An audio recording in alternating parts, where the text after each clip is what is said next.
আগামী 23 এপ্রিল ও 29 এপ্রিল বাংলায় বিধানসভা নির্বাচন, আর তার ঠিক কয়েকদিন আগেই ভোট দেওয়া কি বাধ্যতামূলক, এই প্রশ্ন নিয়ে দেশের সর্বোচ্চ আদালত সুপ্রিম কোর্টে জনস্বার্থ মামলা হয়েছিল। সেই মামলায় দাবি করা হয়েছে দেশের সব নাগরিককে ভোট দিতে বাধ্য করা হোক, আর কেউ না দিলে শাস্তির ব্যবস্থাও থাকুক। এই মামলা এবার গুরুত্বপূর্ণ মন্তব্য করল শীর্ষ আদালত।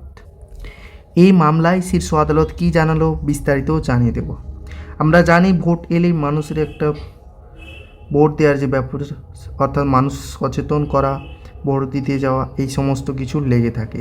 এছাড়া বিভিন্ন মানুষ কাজের তাগিদে বা অন্যান্য সমস্যার কারণে যারা দিনমজুর, প্রতিদিন কাজ করে, প্রতিদিন সংসার চালায়, তাদের ক্ষেত্রে কিন্তু ভোট দিতে যাওয়া সম্ভব হয় না। এবার তাহলে কি তাদের বাধ্য করা যাবে? এই নিয়ে কী জানিয়েছে সুপ্রিম কোর্ট, বিস্তারিত জানাচ্ছি।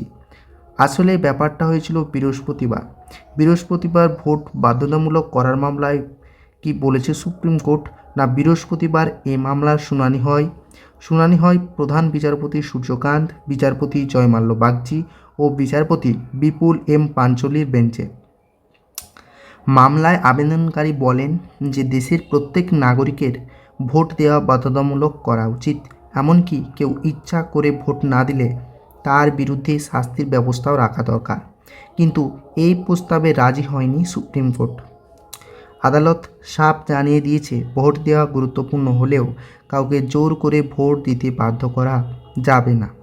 মামলার শুনানিতে বিচারপতিরা বলেন, ভোট দেওয়ার ব্যাপারে মানুষকে সচেতন করা যেতে পারে, কিন্তু কাউকে জোর করে ভোট দিতে বলা ঠিক নয়। এটি আদালতের কাজও নয়। আদালত আরও জানায়, এই ধরনের নিয়ম বানানোর ক্ষমতা সংসদ বা নীতি নির্ধারণকারী সংস্থার, তাই আবেদনকারী চাইলে সেখানে গিয়ে বিষয়টি তুলতে পারেন। শুনানির সময় প্রধান বিচারপতি একটি গুরুত্বপূর্ণ কথা বলেন। তিনি জানান, দেশের অনেক মানুষ আছেন, যেমন দিনমজুর, যারা প্রতিদিন কাজ না করলে সংসার চলে না। তিনি জানান, দেশের অনেক মানুষ আছেন, যেমন দিনমজুর, যারা প্রতিদিন কাজ না করে সংসার চলে না। তারা যদি বলেন কাজ ছেড়ে ভোট দিতে যাওয়া সম্ভব নয়, তাহলে তাদের কিভাবে বাধ্য করা হবে? এই বাস্তব সমস্যার কথা তুলে ধরে আদালত সব মিলিয়ে সুপ্রিম কোর্ট স্পষ্ট জানিয়ে দিয়েছে, ভোট দেওয়া গুরুত্বপূর্ণ ঠিকই, কিন্তু সেটা সম্পূর্ণ ব্যক্তিগত সিদ্ধান্ত।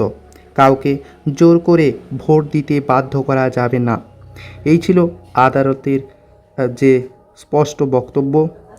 এবং আপনাদের এই বিষয়ে কি মতামত অবশ্যই কমেন্টে জানাবেন। আর যারা চ্যানেলে নতুন, এই রকম গুরুত্বপূর্ণ আপডেট পেতে ফলো করে সঙ্গে থাকবেন।